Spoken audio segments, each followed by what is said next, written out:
E aí pessoal, sejam bem-vindos a mais um vídeo aqui do Outspoken Market. Meu nome é Leandro Guerra e faço já o convite a vocês para se inscreverem aqui no nosso canal, para sempre acompanhar o lançamento dos novos vídeos, receber aquela notificação do YouTube. E se você também curtiu o vídeo, dê um likezinho aqui embaixo e também divida com os seus amigos. Como hoje é domingo, o mercado está um pouco parado, como sempre. Gostaria de falar um pouco com vocês sobre algumas estatísticas bem curiosas, ou nem tanto assim, dessa vez sobre o Bitcoin. Eu vou disponibilizar essa planilha que contém os dados de cotação diário do Bitcoin desde 2 de fevereiro de 2012 até dia 17 de agosto, na última quinta-feira. Está disponível lá no site, que você pode encontrar o link aqui na descrição embaixo do vídeo. Então, a primeira curiosidade que a gente tem nesse período de tempo, se a gente for ver a quantidade de dias, né, de candles verdes e vermelhos, a gente tem aí quase uma paridade, né, mas a gente tem aí até um razoável número de candles verdes a mais, eles são 52% do total.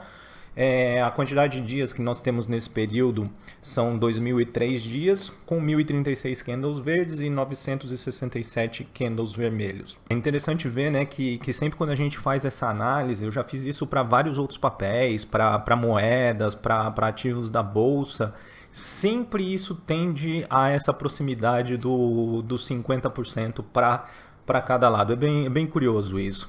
Se a gente for ver a próxima estatística e a gente faz aqui uma análise da variação percentual, a gente tem a variação média, aqui incluindo os números positivos e negativos de variação, de cerca de 0,43%. Isso é em linha, né? Porque a variação do Bitcoin nesse período é uma coisa maravilhosa, inacreditável, de mais aí de 72.000%.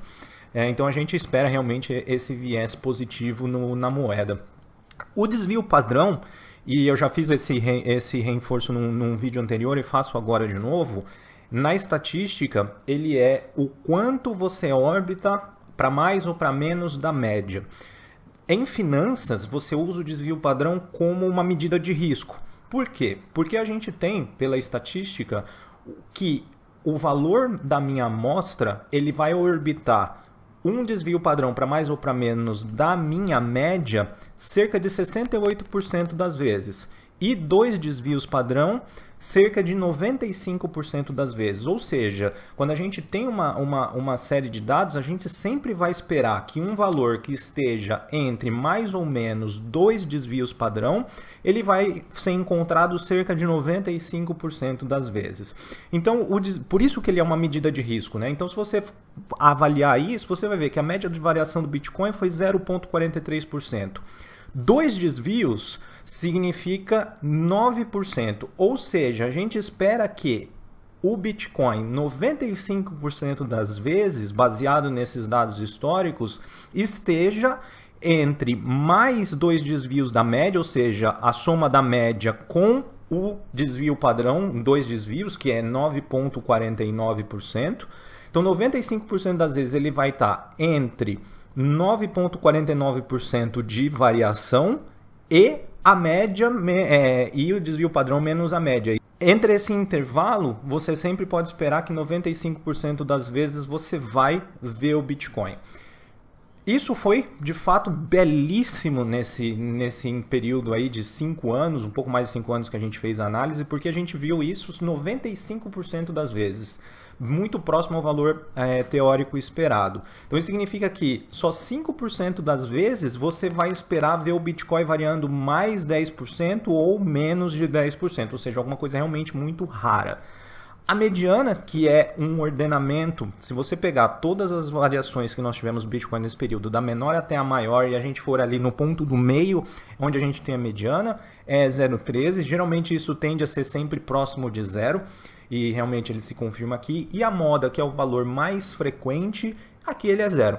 Né? Então realmente se confirmou a estatística. Se a gente for analisar agora a variação por dia de alta ou o dia de baixa, né, fazendo a distinção, essa mesma análise, só que quando eu tive só os dias positivos ou quando eu tive só os dias negativos, a gente se aproxima muito de novo sobre os valores teóricos.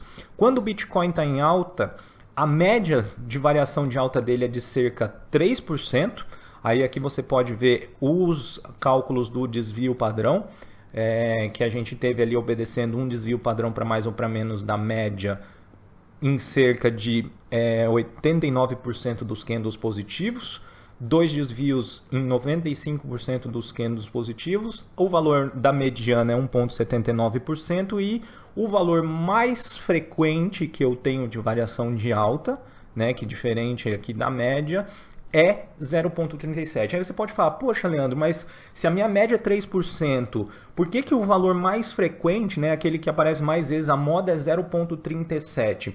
Porque você pode aí ter tido dias de variações absurdas, mais de 10%, então isso vai puxar a sua média. Agora, aquele valor que se repete mais corriqueiramente, que é o mais provável que você veja, é a moda. Então é cerca aí de 0,37%, que é uma coisa dentro do, vamos dizer, da normalidade ou daquilo que se espera que aconteça. Quando a gente fala da variação de baixa, a média, quando a gente tem dias de baixas, é cerca aí de menos 2,71%. Mais ou menos o que a gente vê sempre, que é a moda, é menos 0,6% praticamente.